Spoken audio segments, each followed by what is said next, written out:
Salut Fabrice. Salut Stéphane, ça va? Oui, et toi? Bah nickel, nickel. Merci beaucoup d'accepter Content.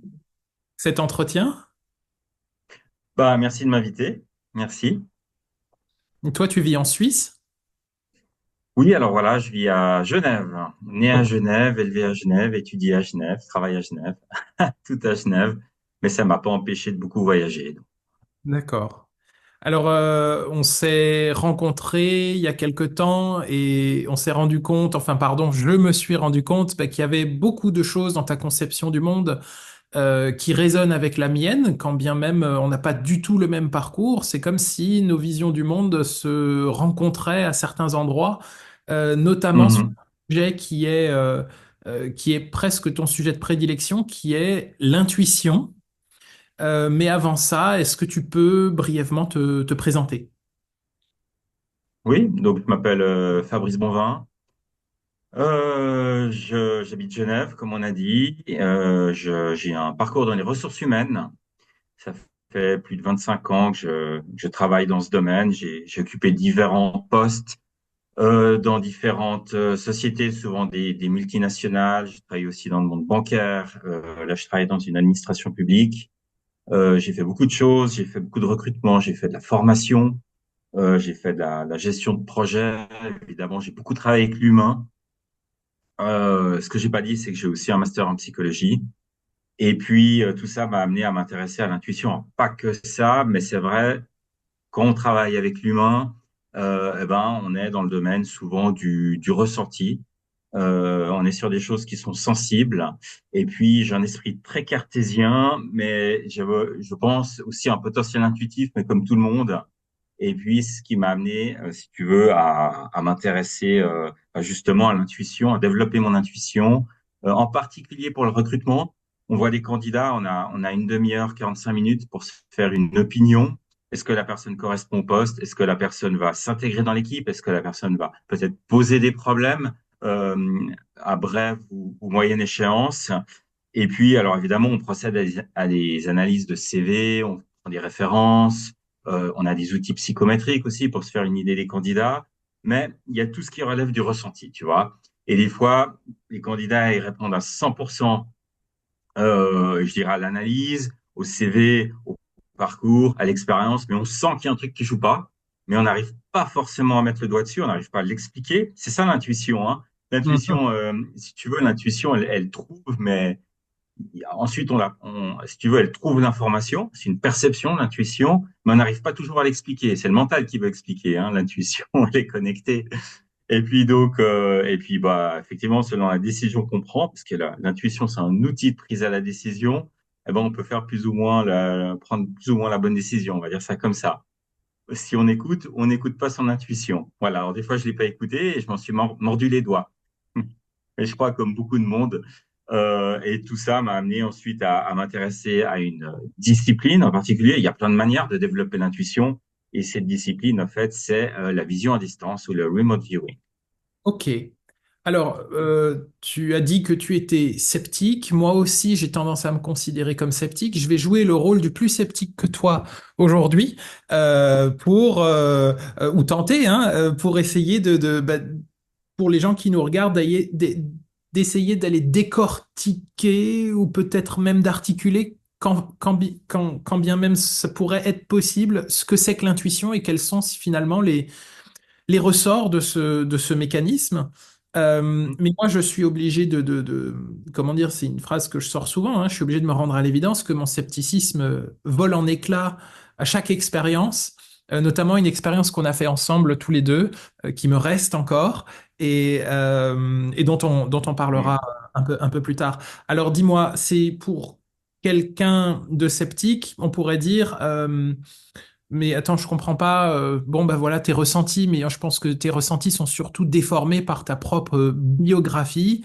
Et en fait, ton intuition, en fait, si ça se trouve, ce sont des choses enfouies et qui est polluée en fait par tes propres peurs. Comment est-ce que tu pourrais répondre à ça? Ouais, bah tout simplement par des faits. En fait, oui, c'est un procès qu'on fait souvent à l'intuition. C'est qu'il y a plein de biais. En fait, on dit voilà, on est sujet à des biais, etc. Mais en fait, on peut tenir exactement le même raisonnement pour tout ce qui relève de l'analyse rationnelle. On connaît le biais de récence, le biais de confirmation. Enfin, il y en a tout plein. Et puis donc, je pense que c'est un faux procès qu'on fait. J'aime bien cet exemple. En vidéo en distance, ce qu'on fait, c'est que moi, je prépare des cibles. Ça peut être des lieux, ça peut être des situations, ça peut être des gens. Et évidemment, je dis pas à mes étudiants de quoi il s'agit. Ils partent d'une feuille blanche et ils doivent décrire cette cible. Ils doivent pas la nommer, mais ils doivent vraiment la décrire en termes de perception et de ressenti, parce que l'intuition, elle passe par le corps. Et la cible que j'avais préparée, je donne vraiment un exemple pour qu'on se rende compte de quoi il s'agit et pour répondre à ta question.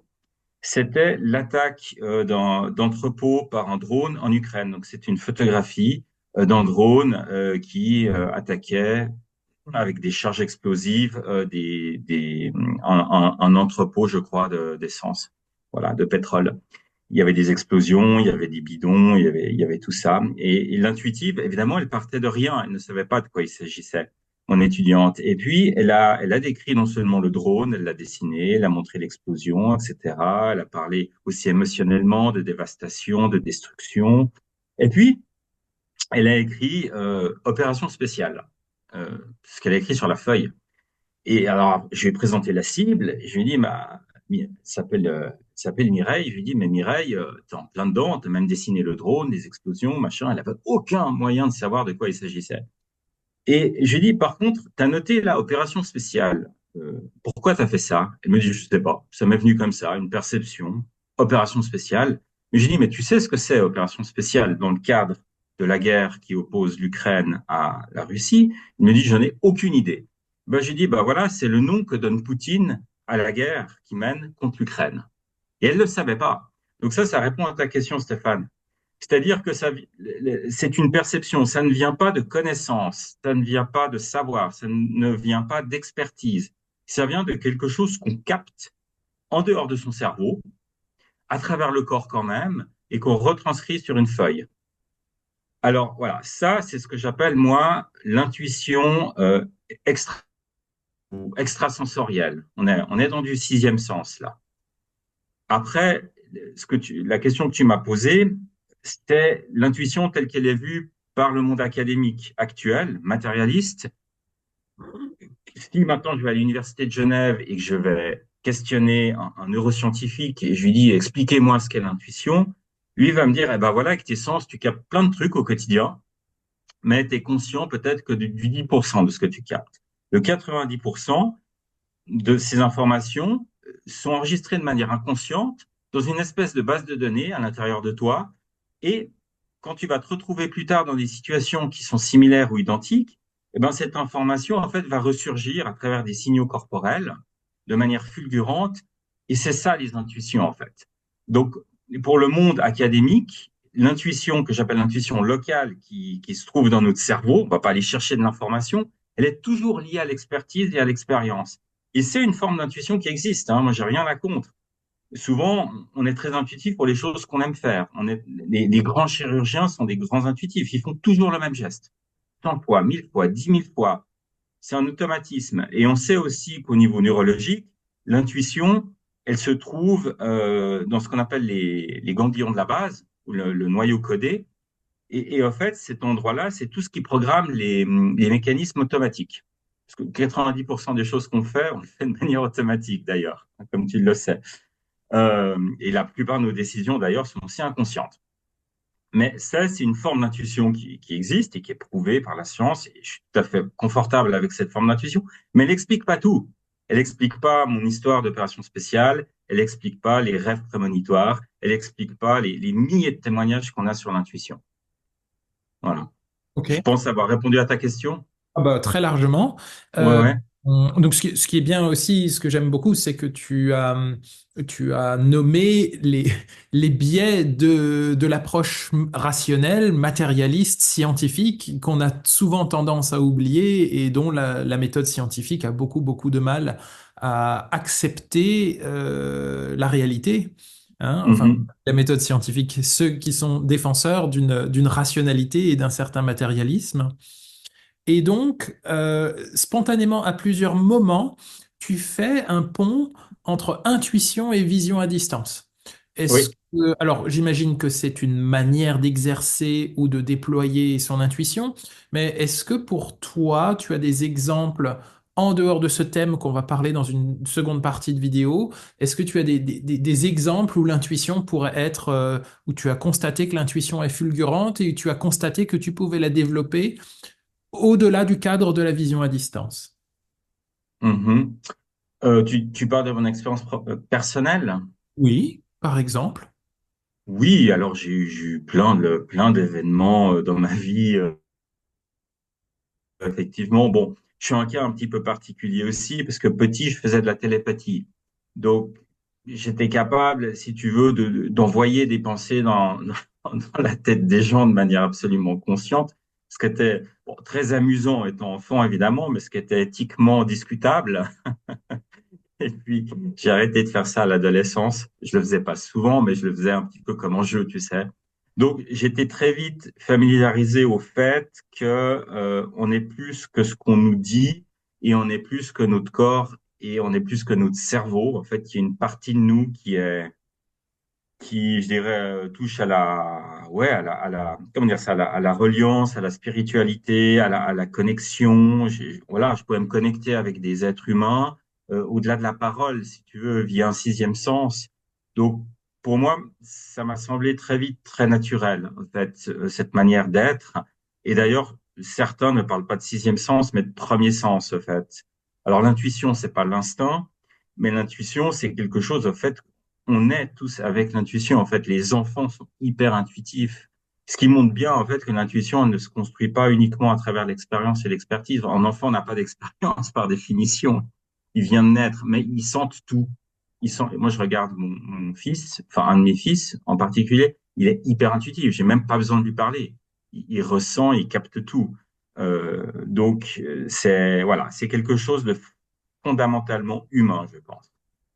Et j'ai eu plein d'épisodes de phénomènes extrasensoriels, mais aussi d'intuition. Je me souviens d'une fois où j'avais garé mon véhicule dans la rue et j'ai eu tout à coup des ressentis corporels au niveau de la poitrine en me disant, mais tu peux pas laisser ton véhicule ici, tu vas avoir des problèmes. Et je me suis dit, mais c'est complètement... Après, t'as le mental qui vient, tu sais, qui dit, mais c'est absurde, pourquoi tu penses ça? Puis je me dis, ah, si je recherche une place de parking, je vais en avoir pour une demi-heure, parce que j'avais pas de place de parking attitrée dans le quartier à l'époque. J'ai vu une place qui se libérait plus loin et je me suis dit, ah, est-ce que je vais aller la prendre? Puis je me suis dit, ouais, mais le temps que je fasse le tour du quartier, quelqu'un va me prendre la place et je vais être bon pour retourner en rond pendant une demi-heure. Je dis, je la laisse là, c'est complètement stupide. 4 heures après, c'était 11 heures du soir, 23 heures, donc il y a la police qui sonne à ma porte. Il me dit, mais c'est à vous là, le véhicule? Puis je fais, bah oui. Et ils me disent, bah là, il y a quelqu'un qui l'a embouti. Donc tu vois, c'est intéressant parce que l'intuition est capable d'aller voir dans le futur. En fait, le corps te parle sur des événements qui vont se dérouler dans le futur. Oui, parce que Et d'où, oui, tu parlais tout à l'heure d'intuition locale, mais ouais. visiblement, on est enchevêtré, intriqué avec un principe de non-localité, c'est-à-dire que il semblerait à travers tes mots qu'on perçoit quelque chose qui peut être pas là du tout et pas dans ce temps présent du tout. Moi, j'avais aucune raison de penser ça à ce moment-là. Hein. C'est vrai que dans la vision à distance, ce qui est assez chouette, c'est qu'on apprend à identifier et aussi à comprendre comment elle fonctionne. Beaucoup de gens, et moi à l'époque aussi, faisaient la confusion entre ce qui relève de l'intuition et ce qui relève de l'anxiété ou de l'angoisse. On aurait pu imaginer que je me faisais un trip, tout simplement, un scénario mental sur ma voiture, alors que je suis pas forcément à la voiture, tant que ça roule, je suis content. Hein. Mais non, il n'y a aucune explication à avoir eu cette pensée ou ces ressentis à ce moment-là. C'était vraiment que j'ai capté de l'information dans le futur. Voilà. Ok. Et alors, bon, je crois que c'est le moment d'arriver sur la vision à distance parce que tu fais le pont très souvent. Quelqu'un qui n'a jamais entendu parler de vision à distance, comment est-ce que tu pourrais l'expliquer de la manière la plus simple et la plus directe possible? C'est quoi la vision à distance? Alors, c'est un protocole qui a été développé par le Stanford Research Institute, qui est un institut de recherche, et qui a été utilisé durant plus de 20 ans par le gouvernement américain pour faire de l'espionnage psychique. Qu'est-ce qu'on entend par là? C'est de pouvoir percevoir à distance, au-delà de l'espace et du temps, des objets, des gens ou des situations à des fins de récolte d'enseignement, de renseignement. Voilà. Ça, c'est ça la vision à distance, c'est utiliser, je dirais, cette perception non locale. On peut parler de clairvoyance, disons, mais on le fait dans un cadre qui est structuré, avec des règles. Et pourquoi on le fait dans le cadre structuré? Parce que ça permet justement de s'ouvrir à ces informations non locales, à faire le tri entre ce qui relève du mental et de l'intuition, et qui permet d'avancer de manière structurée. Voilà. Il y a des gens qui sont naturellement très bons en vision à distance, mais c'est peut-être le 0,001% de la population. Donc, ce qu'ils ont fait à Stanford, c'est qu'ils ont analysé les mécanismes cognitifs, psychiques, les attitudes mentales. Ils en ont fait une méthode et ils l'ont enseigné au personnel militaire. Et ça, c'est un programme ultra secret qui a eu lieu durant 22-23 ans, qui a été ensuite déclassifié. Ils l'ont fait parce qu'il y avait des fuites et qui est tombé dans le domaine public. Donc moi je l'enseigne déjà parce que je trouve ça marrant de faire de la vision à distance, mais surtout parce que c'est un excellent moyen de développer son intuition, parce qu'on va travailler sur tous les mécanismes cognitifs qui sont l'attention au corps, qui sont la concentration, qui sont le fait de savoir poser une intention aussi, parce que tout fonctionne à l'intention. Et puis aussi tous les attitudes mentales, si tu veux, qui sont la confiance en soi, en son intuition, le lâcher prise, le détachement, aussi l'attention que tu peux porter à tes croyances limitantes, hein, parce qu'on est tous très, tu le sais mieux que moi, ou tout aussi bien que moi, hein, voilà, très attachés, corsetés par plein de conditionnements et de croyances même. Donc on va travailler là-dessus grâce à cette méthode. Et ce qui permet, je dirais, à force de, moi je vois que mes étudiants progressent à force de pratiquer, eh bien, de devenir, je dirais, plus naturellement intuitif ou d'avoir plus confiance en son intuition et de la mobiliser et de la déployer de manière plus naturelle. Voilà. Donc Quand c'est tu ça la dis vision à distance. mes étudiants, je crois que tu as créé Académie de l'intuition, donc où tu enseignes ce protocole, c'est ça? Oui, bah, j'enseigne effectivement ce protocole en présentiel. Je fais 3 ou 4 formations en petits groupes par année, principalement à Genève. Et puis j'ai aussi une formation en ligne pour ceux qui peuvent pas se déplacer ou qui n'ont pas forcément le temps. Ils peuvent Alors c'est pas la même chose, c'est pas la même qualité de formation, mais ça permet déjà un peu de goûter à la méthode et puis de pratiquer. Alors Mhm. pour un rationnel que j'essaye d'être, c'est quand même vachement intéressant de se dire, bon ben voilà, l'armée américaine si l'armée américaine a utilisé quelque chose pendant 22 ans, c'est qu'elle devait obtenir des résultats, parce qu'en général, s'il n'y a pas de résultat au bout de 6 mois, on passe à la méthode suivante. Et Bah, j'imagine, oui. ouais, absolument. C'était déjà un programme chaque année. C'est un peu sulfureux quand même de financer une méthode pareille. Donc, tout le monde voulait l'utiliser, mais personne ne voulait la financer. Donc, elle a été financée par l'armée de l'air, elle a été financée par la DIA, elle a été financée par la CIA. En fait, tout le monde l'a un petit peu financée comme ça. Euh, c'est une super méthode pour le renseignement parce qu'elle est indétectable. Elle coûte quasiment rien du tout. Donc, à mon avis, ils continuent à l'utiliser, mais sous un nom de code, évidemment. Euh, Ouais, voilà. Donc, et ce qui est bien, c'est que toutes les archives sont disponibles. En tout cas, ils ont rendu public, le gouvernement le gouvernement est classifié. C'était top secret. Donc, si on connaît, si on c'est-à-dire l'anglais, on comprend l'anglais, on peut aller, il suffit d'aller sur Google, de taper programme Stargate, CIA, archives, et puis on tombe sur des milliers et des milliers de documents. Ce sont soit des séances intuitives, soit des documents de recherche, soit effectivement des rapports d'audit du programme. Le programme était audité de manière fréquente, puis ces rapports montrent effectivement que la vision à distance fonctionne. Après, c'est vrai que juste pour parler un peu de cette polémique, ils ont dû au bout d'un moment arrêter le programme. Quand le gouvernement américain veut arrêter un programme, en général, il mandate une université ou un institut qui fait un audit final sur l'intérêt et l'utilité. Et là, les conclusions ont été assez controversées. En général, on dit qui paye décide. Donc, en fait, l'idée derrière, c'était de dire que ça fonctionne pas. Alors certains ont fait le job, ont dit oui, ça ne fonctionne pas. Et puis, ils ont eu un petit peu quand même une épine dans le pied, c'est-à-dire que la statisticienne de l'époque, Jessica Hutz, a dit exactement l'inverse. Elle a dit non, il y a un effet, il y a quelque chose qu'on ne peut pas expliquer par le simple hasard. La vision à distance, il y a un effet qui fonctionne. Voilà. Donc voilà, on en est. Mais la meilleure façon de s'en persuader, au-delà des archives, c'est de pratiquer soi-même. Alors, Hein? N'est-ce pas, oui. Stéphane?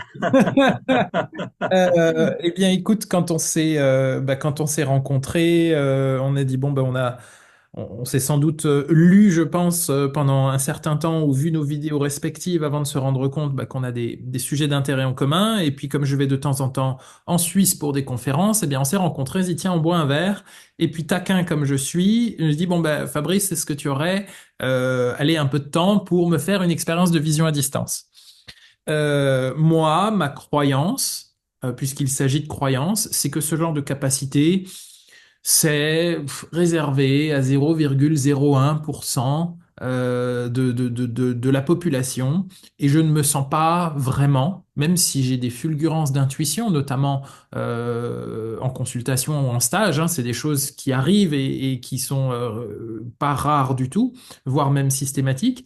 Je ne me considère pas comme particulièrement doué, je considère simplement que je suis à l'écoute de mon ressenti corporel et que, exactement comme tu le dis, mon ressenti corporel est peut-être à un moment l'objet de fulgurances qui sont captées dans mon environnement par mes sens, mais qui sont pas filtrées par mon cerveau et pas reconnues par mon ego. Et quand on arrive, tout ça c'est mes croyances, hein, ma conception des choses, quand on arrive à mettre ce filtre mental ou cet ego discriminant très cerveau gauche, quand on arrive à le mettre de côté, il y a des infos instinctive, intuitive qui monte et j'essaye d'y prêter attention. Mais ça, j'ai l'impression que c'est donné à tout le monde. Par contre, la vision à distance, moi je me dis non, non, ça c'est un truc de médium ultra rare, etc. Et donc, tu me proposes un protocole. Alors déjà, j'ai été surpris par le caractère euh, allez, protocolaire du protocole, c'est-à-dire c'est très précis, c'est presque millimétré, les mots que tu emploies sont choisis, et donc tu choisis une image que je ne vois pas, Mhm. et à travers une série d'étapes, trois grandes étapes, je suis amené à me questionner ou à observer plutôt ce qui se passe à l'intérieur de moi en relation avec cette soi-disant image dont je ne sais strictement rien. Et sans donner tous les détails, personnellement, j'ai été bluffé quand j'ai vu l'image se révéler et qu'elle correspondait exactement, allez, à quelques détails près au dessin que j'avais fait sur la feuille. Comment toi, Mhm. tu as vécu cette séance-là? Ah bah moi, c'est toujours, c'est Ouais. toujours un plaisir de faire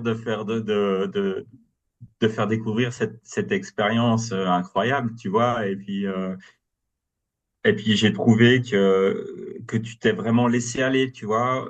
Ce qui est important en vision à distance, c'est le lâcher prise. Ouais. Donc, on ne cherche pas à analyser, on cherche uniquement à décrire, on essaye d'aller assez vite. Je crois que tu es allé assez vite. Voilà, tu me dis, ah, il y a ça, ok, il y a ça qui vient, j'ai fait ça, c'est nickel. C'est bon signe, en fait.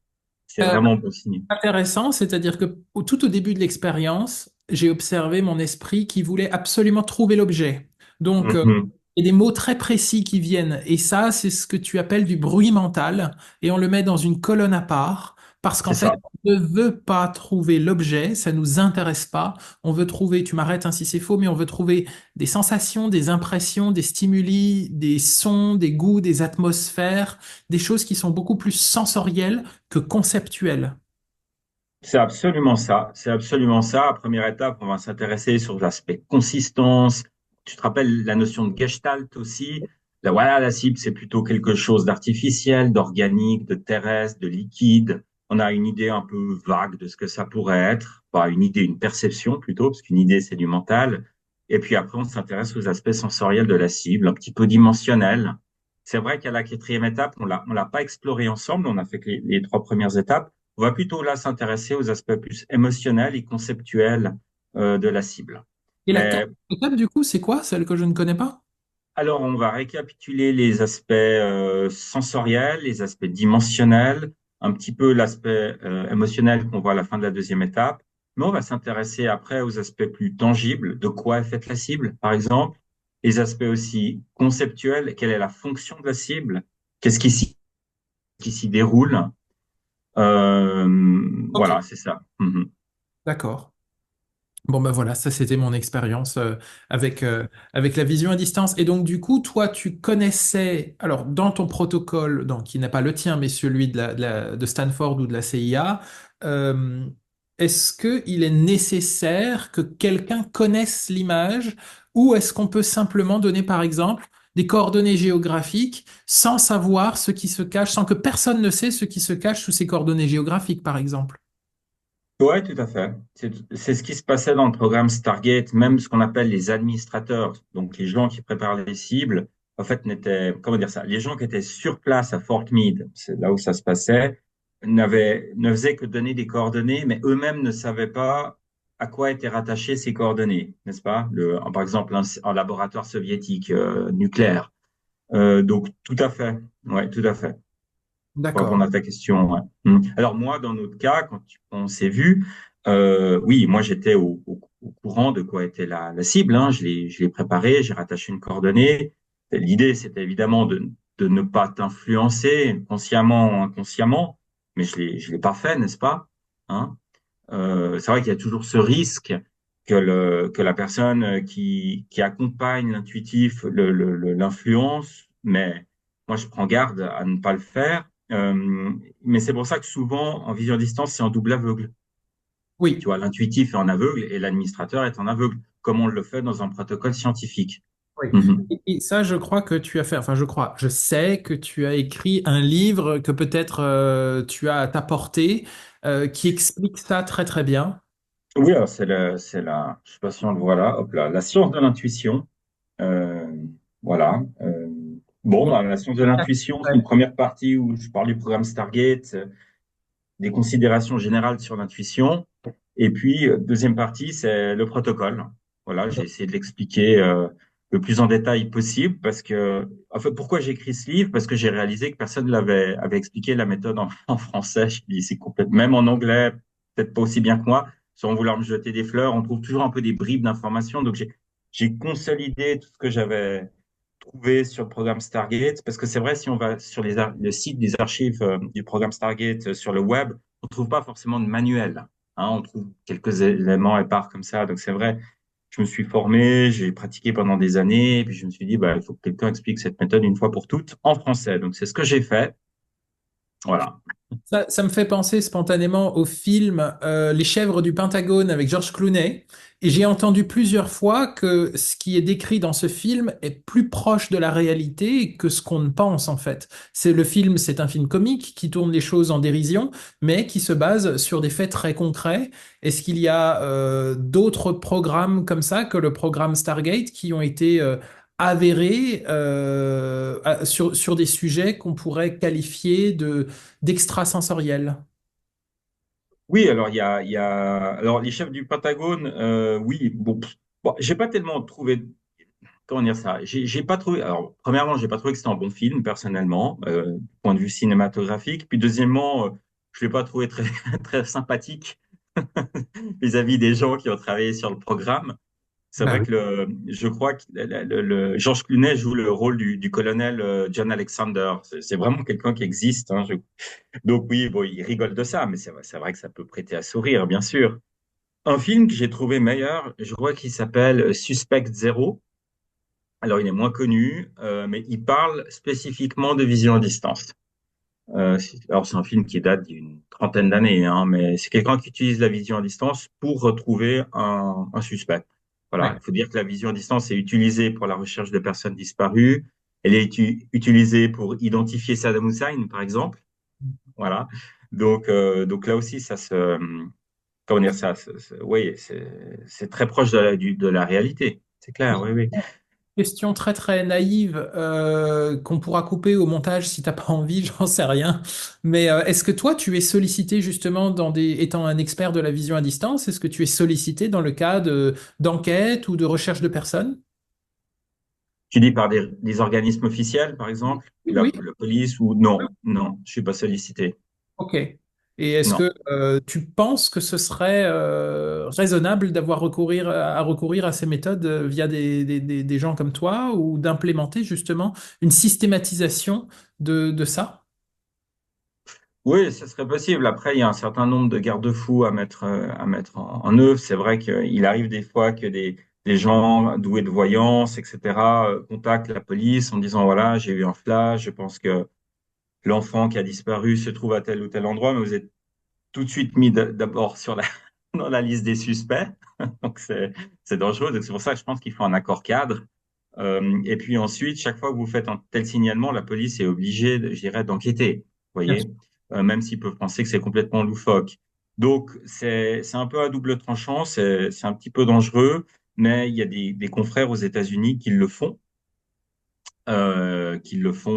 travaillent avec les forces de la police. Récemment, il y a Ed Dims. Ed Dims est major, il a travaillé plutôt comme administrateur dans le programme Stargate, qui a contacté dans le cadre du petit, il s'appelait comment? Luc, Loïc. Bon, il y a un enfant qui a disparu il y a quelques mois, voire plus que cela. Et il a contacté l'équipe d'Hanouna. Il est passé sur le plateau de l'émission que je regarde pas, parce que je sais même pas le nom. Mais il est passé là-bas et puis il a pu parler de la vision à distance et de ses recherches et du fait qu'il l'a identifié, qu'il a envoyé des courriers à la police. Voilà. Puis la police doit effectivement maintenant suivre cette piste. Voilà. Mais non, je travaille pas pour des organismes particuliers. Ils m'ont pas contacté non plus. Ce qui me fascine tout particulièrement, c'est cette histoire de... C'est quelque chose que j'ai peut-être du mal à appréhender. C'est cette histoire de non-localité. C'est-à-dire que, à la lumière de ce que tu décris concernant la vision à distance, il semblerait, je vais le dire de manière très naïve, hein, qu'une part de ce qui nous constitue ne réside pas dans notre cerveau et que le cerveau, évidemment, ne soit pas le centre de notre conscience, mais plus des coordonnées qui viennent agréger une identité, mais en aucun cas qui viennent enfermer la conscience. Qu'est-ce que ça t'inspire quand je te dis ça? Oui, bah, ça montre, la vision à distance montre quoi? Ça montre déjà que nous sommes tous interconnectés, parce que je suis capable d'aller chercher de l'information au-delà de l'espace et du temps. Bon, la télépathie le montre aussi, hein. Et c'est comme si on avait accès à un champ informationnel, qu'on allait chercher de l'information. Donc le cerveau serait plutôt en émetteur-récepteur. Encore une fois, voilà, je fais l'analogie avec la télépathie. D'ailleurs, c'est pas exclu que la vision à distance fonctionne en partie par des mécanismes en lien avec la télépathie. Et toutes ces considérations nous amènent au fait dans la physique des particules, dans la mécanique quantique, hein, la science qui étudie l'infiniment petit, parce qu'on sait qu'à ces niveaux-là, eh bien, la distance n'a pas prise, le temps n'a pas prise, tout est interconnecté. Puis on sait que les principes qui dictent les lois des particules sont différents des principes qui dictent les lois de la relativité générale ou du macroscopique. Voilà, il y a ce principe d'interconnexion. On prend deux particules, on les met en rapport, ensuite on les éloigne, on en active une, ou on en chatouille une, et puis l'autre répond instantanément, plus vite que la vitesse de la lumière. Donc, une fois que deux choses sont connectées, elles le sont pour toujours, et au-delà de l'espace et du temps. Voilà, il y a cette notion-là. Ensuite, il y a la notion d'univers hologrammique. C'est David Bohm qui avait fait des recherches là-dessus. Dans le programme Stargate, il s'intéressait beaucoup à ces recherches-là. Donc, il y a des modèles en physique qui peuvent expliquer la vision à distance ou certains mécanismes ou certaines observations de la vision à distance, des choses qu'on observe. Mais c'est vrai que je dirais comment dire ça, les modèles mainstream qu'on trouve dans la science, pour l'instant, ne l'expliquent pas. Et c'est pour ça que la science matérialiste déclarent que c'est de la foutaise, parce que ça rentre tout simplement pas dans leur conception du monde. C'est aussi simple que ça. C'est comme les expériences de mort imminente. Ils n'ont pas de modèle pour l'expliquer, donc ça n'existe pas. Il faut que ça rentre dans des petites boîtes, tu sais. Oui. Ah oui, c'est la limite que rencontre la méthode scientifique, hein, c'est le Ouais. paradigme matérialiste et éventuellement ce qu'on pourrait appeler comme une dérive scientiste.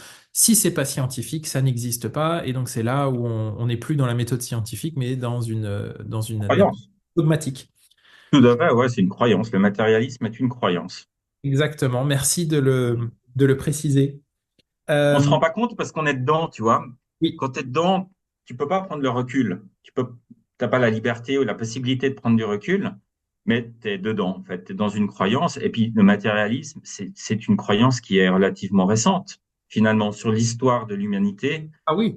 on a été plutôt dans des principes idéalistes. Tu vois, C'est une anomalie, c'est-à-dire que si on prend oui, l'histoire de l'humanité et on la déroule sur une journée, probablement que le matérialisme arrive à 23h59 et 45 secondes, quoi, hein. Donc, on est, on est dans une vraie anomalie, quoi, hein.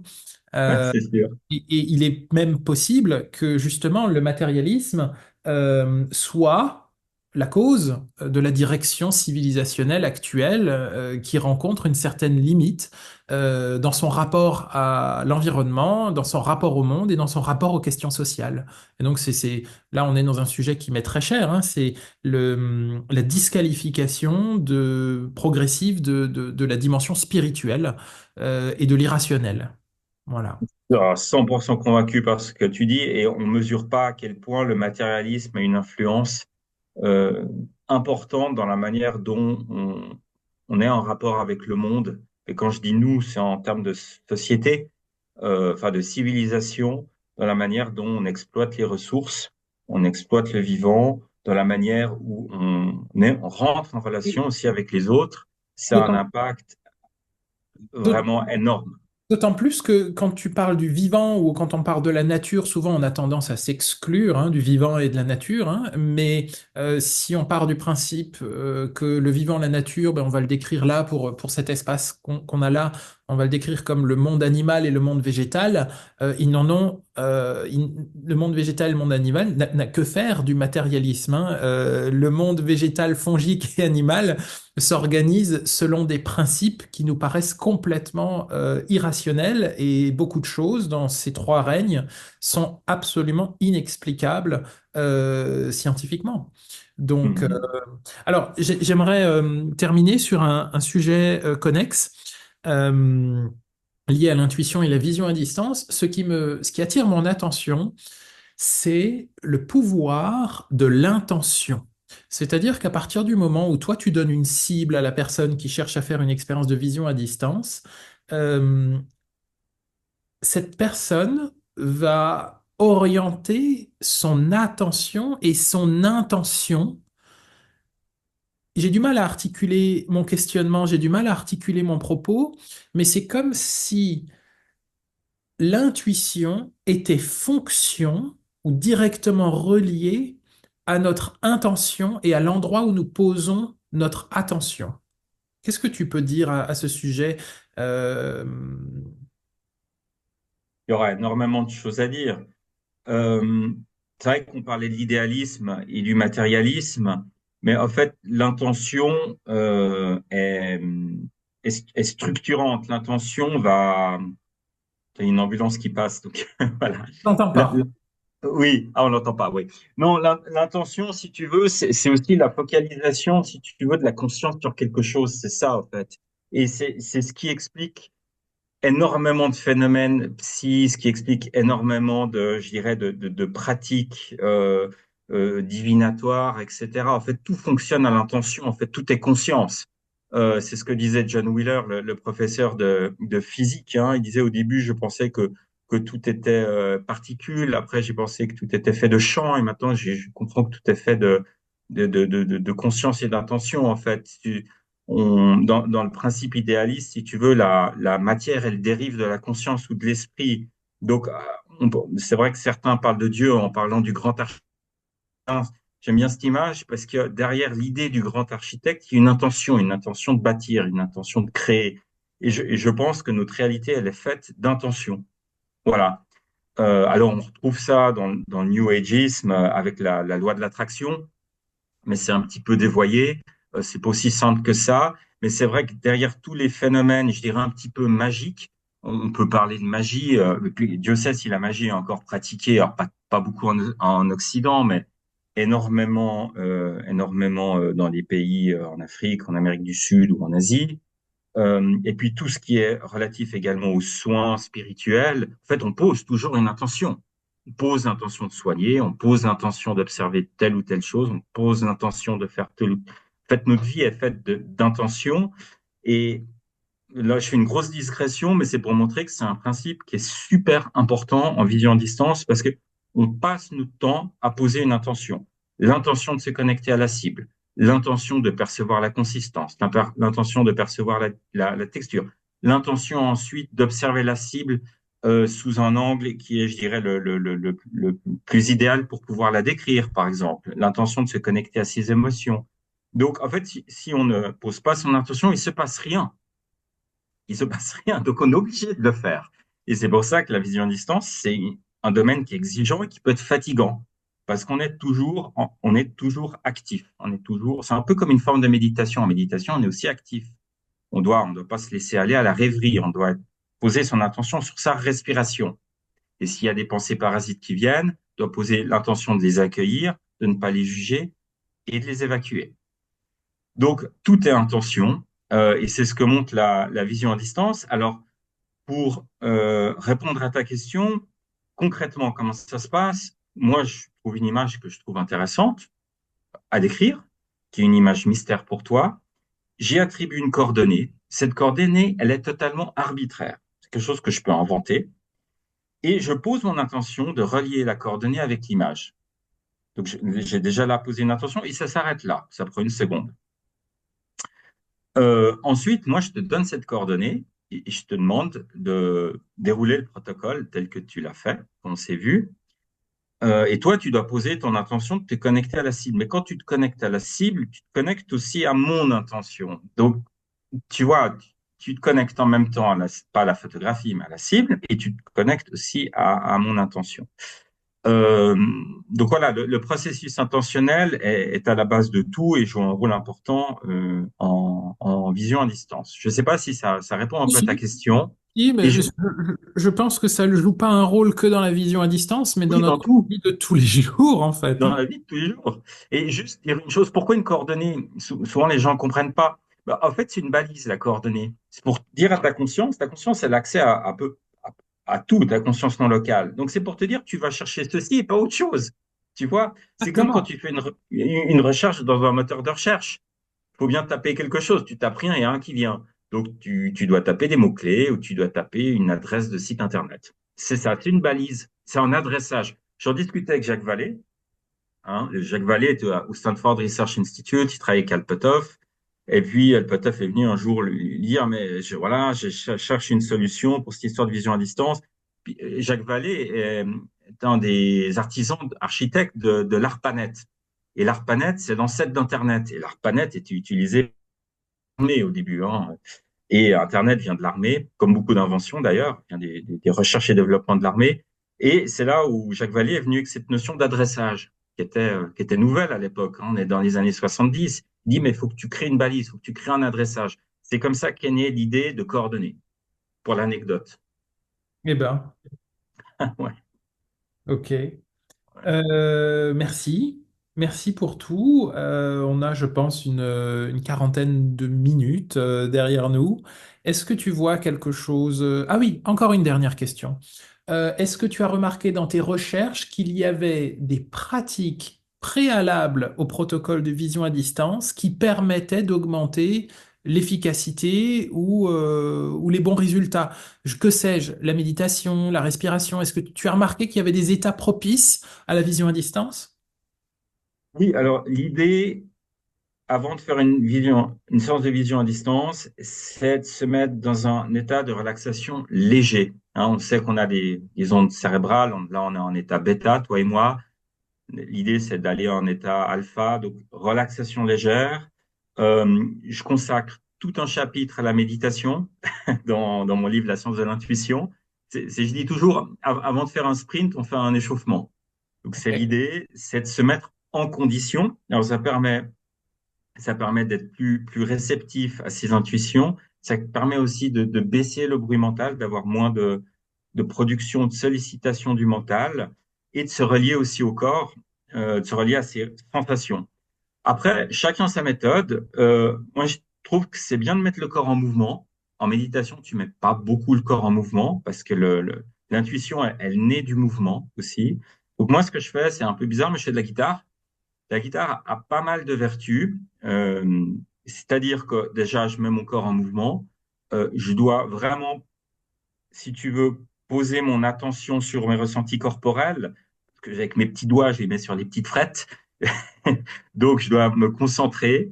Je dois être attentif à mes ressentis. Je dois solliciter aussi mon ouïe, C'est un mon accordage, mouvement, quoi, hein, un un accordage des accordage. sons. Et ça me permet de me relier avec mon corps.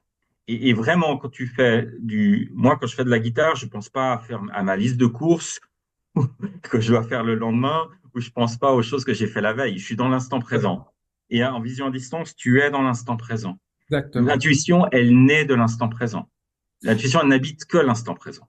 Ça, c'est une phrase très très intéressante. L'intuition ne naît que de l'instant présent et n'habite que l'instant présent. Ouais. Pour les gens là qui nous écoutent et qui n'ont pas forcément envie de se lancer dans des protocoles de vision à distance, mais qui sont interpellés par l'intention et l'intuition, est-ce que tu aurais, alors j'aime pas le mot conseil, mais est-ce que tu aurais une invitation ou une proposition pour les gens qui souhaitent développer leur intuition? Est-ce qu'il y aurait un premier pas ou trois premiers pas à faire? Ouais, il y a toutes sortes de choses à faire. Alors, essaye d'être au maximum dans l'instant présent. Alors, je dis bien essayer parce que c'est pas évident. Donc, j'ai donné quelques pistes. La méditation, c'est une chose, mais on peut aller faire une marche en forêt, dans la nature. La nature permet de se reconnecter, c'est clair. Essayer de se couper de toutes les informations, je dirais un petit peu, on est sursollicité sensoriellement, que ce soit évidemment le smartphone, mais aussi les nouvelles en continu, etc. C'est pour moi un poison absolu pour l'intuition, surtout que souvent c'est anxiogène. Oui. Et c'est comme des spams, en fait, ça nous sollicite continuellement. Donc voilà, il y a je dirais une hygiène digitale à avoir, c'est important. Après, c'est essayer de sortir aussi des sentiers battus. Je crois que c'est super important. Alors, le mental et l'ego adorent la routine, c'est rassurant. Le mental veut contrôler, hein. L'ego veut contrôler, mais en sortant, mais ça peut être des petites choses, hein, pas besoin de faire des choses complètement extraordinaires, de sa routine, de ses habitudes. Ça permet aussi d'accueillir la nouveauté. Tu vois ce que je veux dire? Et d'être Complètement.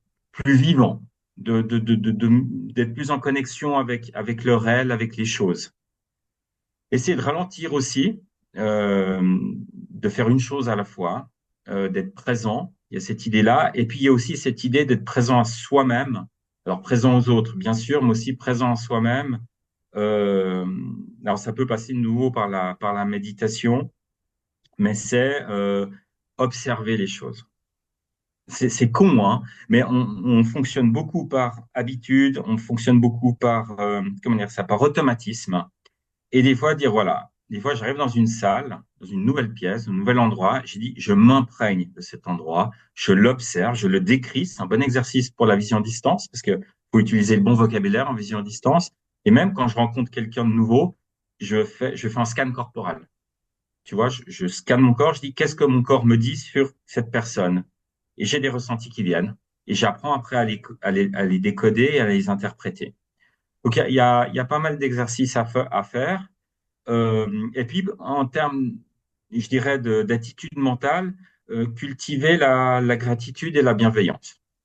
Ça me paraît important. Si on est dans la négativité ou dans l'angoisse intuitive, c'est pas possible. C'est pour ça que la vision à distance, c'est chouette, parce qu'on est dans le jeu. Je crée des cibles. Tu te rappelles quand tu as fait l'exercice, j'ai dit, prends ça comme un jeu. Oui. Et tu redeviens un enfant. En fait, l'enfant que tu étais, les enfants sont super intuitifs. Le but, c'est de redevenir un gamin finalement. Exactement. Mais je trouve que c'est un très très beau mot de la fin. On Merci s'arrête là Stéphane. parce que c'est juste parfait. À bientôt, Merci. Fabrice. Merci pour Merci ton temps. Stéphane. Ciao, ciao. Ciao.